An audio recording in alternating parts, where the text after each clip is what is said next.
Yansha sien finish say, Eye Chairman Wontumi at the betu just say, my son by 2 months ahead of election to the general election. Chairman Wontumi emotionally revealed. Abusuya Chairman Wontumi say 2 months ahead of election. Neba ekpaiye, ekakpaiya wotwana namu ewo ensiado. To the general election. Ena chese ne ba no eye den eto nam wonsiado akabusumi mienu ayebeto aba no Chairman Wontumi eba akpai just like that dia ene na chese yesi bibi edi bibi echi ene ma bibi esi bibi di bibi echi ene ma bibi esi dia yento ankomo no so a ene na chese eye Chairman Wontumi ne ba ne ewu ye no wisdom ebe comment ye sha sie fi baby na ne kurakura mu no Ubewuni beka kusi. Wisdom ebe commenti ye was say more is coming. This is just the beginning for you. You people should wait. You will pay everything you people cost a year Ghanaian. Wisdom said Chairman Wontumi ne bana wakpai no eye ne de. Now we eye ahyase edema eye new patriotic party. In fact, ekoma Chairman Wontumi. Now we eye de edikan a ahete wo mo. Diakadie etwaso se wo mede Ghana fo akọ oya wo mu nature son also a commenti ye efa Chairman Wontumi eba na wato nam wonsi ado. In fact oriati was say thank God for his wonderful things every day. I wish more from those who are close to the table and dine alone while the poor are reaping. Meanwhile, the poor make them rich. More stroke. More akoma ayadie. At midnight and aka akwenshia until the poor breed.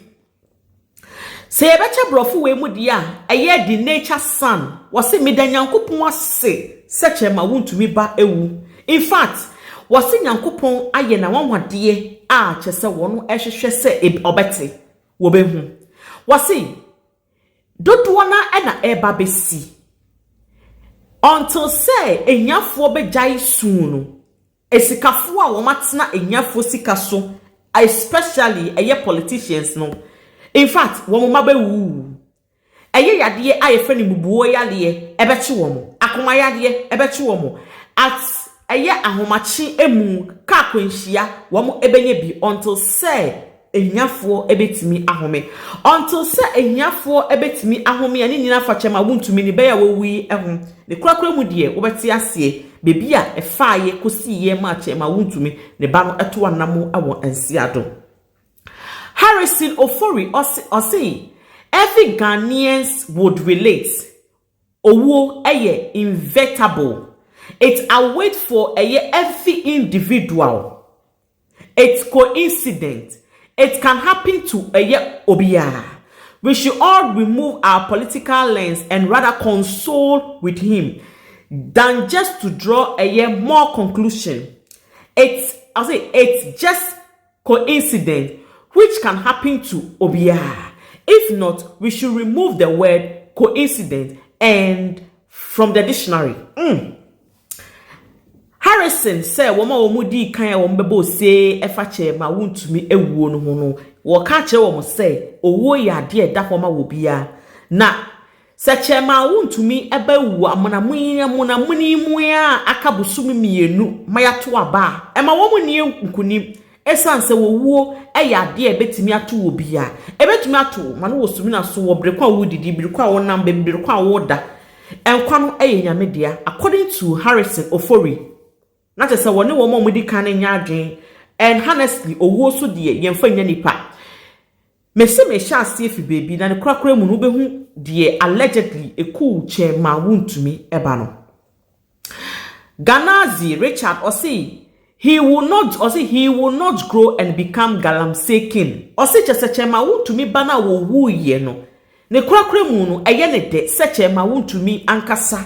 Ne bano wakrakra ne just a wakrakra ne chi because sakola ni a obeba be ye Galamsey mu ehene na se obeye Galamsey mu ehene dia Ghana inya beda ne po ye nya bebi ntia ye nya nsuo no enti ne kurakura mu akola no kwa okra na chi akola ne kwa okra na chi dia ene na te se eye k o say I am not a politician but kose o say get strong Chairman Wontumi show ho den na de ato no eya show ho den na de ato no eya dia ene na David say my condolence from a new National Democratic Party NDC to you Chairman Wontumi.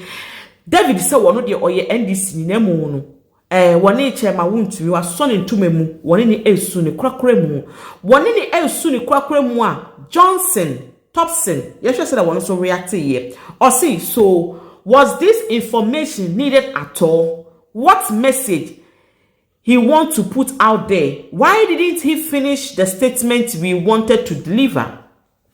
Even looking at what he was saying, which has nothing to do with Eye Owuo, I don't want to talk. Or say it's not even necessary. Say Chairman Wontumi ebani wu ye no announce ma will be so eti. In fact, nanka e was will keep it to himself. Nanka was will keep it to himself. Or na chese Eye Owareginio essay. Kana yo Chairman Wontumi. In fact, what the wobano ekoye nyankamade. Nyankamade na wode wobano ye it has been accepted because 2 months ahead of a general election wo baketwa innocent wonim bone wonim say bonini wonim papa ni in fact won fomo ye wonye hwiye yade pen na ebekekire sa akoda na Chairman Wontumi nsa ne yade emposikeni bankra de yade bone ben na timi kekire wo those ebetimi ato no etis yade bone bia anto nemo no Chairman Wontumi allegedly according to Owareginio edi akoda no akoye nyankamade ama eye 2 months ahead of election. Abu Haruna enso esen upon nyankamade na uye ni nyina o say upon all the nyankamade opposition is awaiting for you. Enkrofo mienu we ese wo mo kire wo ma dwen dia ene na wo mo ka mana so eye Chairman Wontumi so say 2 months ahead of eye election no wono Chairman Wontumi eye ekuo a wo mo so say eye ekuo a wo mo edi sabi ahonhom ho adwuma no a wo mo so say Chairman Wontumi ewo sa kuo ni mu no Chairman Wontumi embeka no kre na sankrofro no e na wo ma gye ne ban kra edi efininsem sankrofo no e na wo ma gye ne ban kra allegedly edi efininsem dia ene na chese Owareginio ene Abu Haruna ene kaye chewadwen sa woni wo mo eye adwen anasa woni mo enya adwen ne kwakra mu no yentie enkomo bi e wa ha. You guys on the field, it's just a failure of the opposition to campaign. And so now the opposition? Of course. If you're a serious opposition who believes that you're going to win an election, you will not be creating or orchestrating chaos in the country. Oh, so you think that Galamsey is an opposition orchestration? Let me tell you something. Wow. Let me tell you something. Galamsey has been around for a long time. In fact, in 2022, I, as a candidate, said I would support a moratorium on surface mining. Yeah. And I said several things. I've never been a supporter of mining anyway, because I'm an environmentalist. And I do believe that Africa and Ghana, after 100 years of mining, we've just given money to the cartel in Australia, in Canada, in South Africa, and in UK, the laurels of the world. And for anything that we don't benefit from, they give us just a pittance. And they have taken our riches, whether it's in Congo or Ghana or Guinea. So I'm someone who is not in favor of mining. Generally. And okay. I even said at the time that I think that if indeed our generation cannot let the people benefit from mining, they will leave the metal. At that time, all the people making the noise were they not in this country. So what has changed? There are 60 days to elections. What has changed in the heat of a campaign? In the heat of a campaign, especially in 2020. So what are you insinuating, that this whole Stop Galamsey now is orchestrated by the opposition? I'm saying that we have an election. So if it is a genuine concern about dealing with Galamsey and what has to be done, then those the proponents of that should have a plan and sit with the two key parties. But they proposed. They've listed what should be done. No, that is not. Do you know the Ghana Academy of Arts and Sciences have listed 4 things. When you say that there should be a state of emergency, do you know that? The Ghana, 2 months to an the election, Ghana Academy there should be a state of emergency in Ghana? On the 15th of December 2023, the Academy issued a 16-page press statement. 2023. I'm telling you. And you guys never it was ventilated. It was in the news. Never ventilated. And they proposed 4 actions, including revocation of the LI to allow mining in forest reserves. They asked for a halt of surface mining, and they asked for a plan because they said they were supporting what I said. But this is what I said. I'm challenging your point that this is 2 months.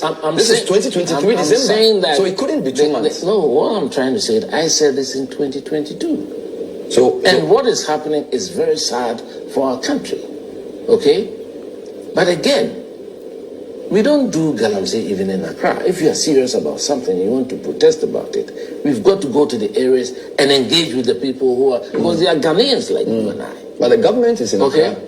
The government is not in Accra. The seat of government is in Accra. And those lands that people are on do not belong to government.